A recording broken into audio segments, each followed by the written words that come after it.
ఏ ఆడబిడ్డ కూడా నీళ్ళ కోసం ఇబ్బంది పడకుండా చూడడానికి నా మొదటి ప్రాధాన్యతగా ఉంటుంది.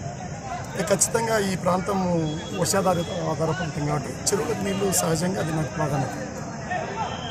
మూడో ప్రాధాన్యత రైల్వే మార్గము. దానికి 250 కోట్లు దేవుడి దయను లేదా ప్రభుత్వాల దయను నడిచిపోయింది. 250 కోట్లు ఇచ్చారు. నేను ఇక్కడ అభ్యర్థి అయినాకనే ఇచ్చారు. మనం ఖచ్చితంగా మనం అందరం కూడా బెంగళూరుకి రైల్లో పోవచ్చు. నా టర్మ్లో మనం బెంగళూరుకి వెళ్ళిపోవచ్చు.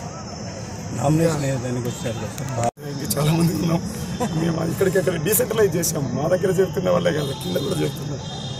చేరుకులు పరిపాలన కూడా సులభతరంగా చూడొచ్చు. అయితే చూడొచ్చు, అందుబాటులో ఉంటాం. ఒక చోట ఎక్కడైనా ప్రాబ్లం అయినప్పుడు 3-4 దగ్గరికి వెళ్ళే అవకాశాలు ఉన్నాయి. సహజంగా జనాలు ఎవరైనా సోర్స్ నాకు మళ్ళీ నాకు చేరువకుండా నేను అందుబాటులో తేడా వచ్చిన చాలా ఉంటాయి.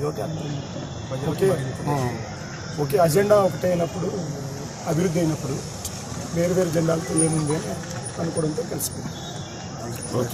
Thank you.